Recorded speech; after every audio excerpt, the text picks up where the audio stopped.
just kind of have to remember that, right? It's a ceiling. Things can't go above the ceiling, right? Things can't go above the ceiling. You could think of it as a house, right? And the ceiling is obviously the ceiling of the house, right? Take a look at this. You can draw in your house, have your door, your windows, right? There's your ceiling. Draw in your little roof and chimney. And there you go. You'll always remember ceilings now, right? You can never get this wrong on a test, okay? Because you just draw in the house, okay? It'll help you remember, okay? Prices cannot go above the ceiling. Therefore, this is a maximum price. All right, very good. Okay, what else?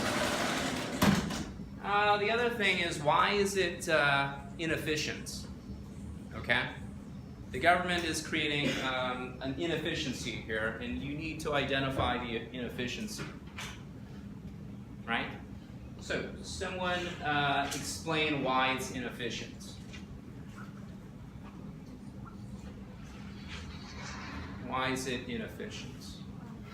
Yes, Christy. Because it is not operating at the equilibrium, so it will be get lost.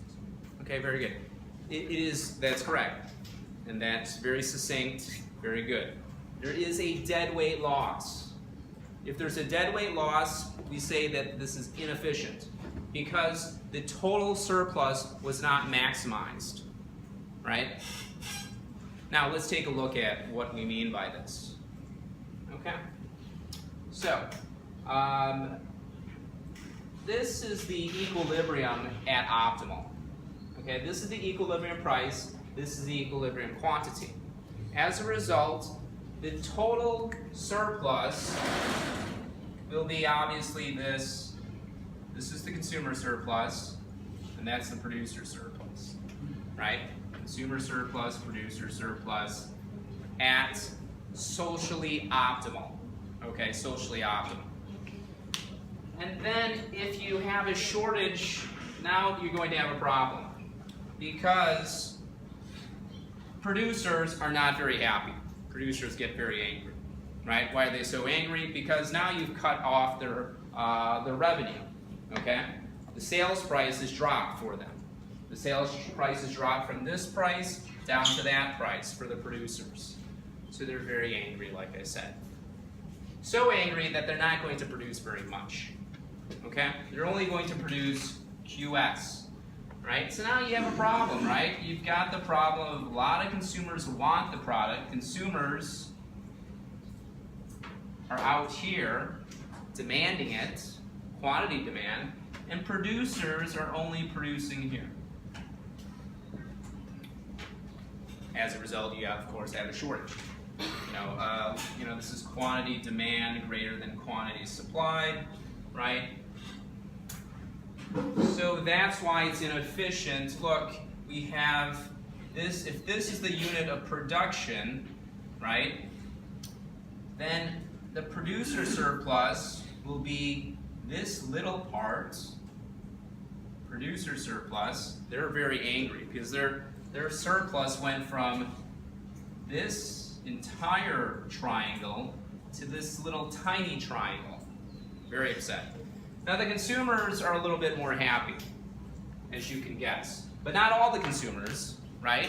Because some of the consumers over here are missing out, right? They don't even get the water, okay? So the only consumers that are happy are the ones from 0 to QS. Very happy.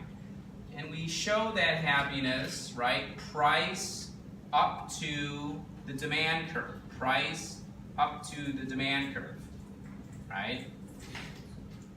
And the border is the output, okay?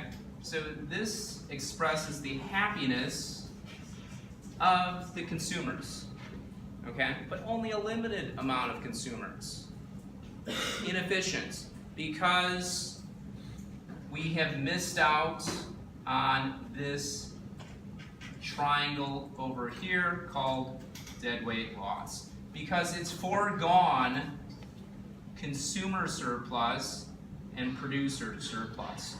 Foregone consumer and producer. Okay? And that's why we have a problem. In real life, what could happen is these happy consumers, right, could do what?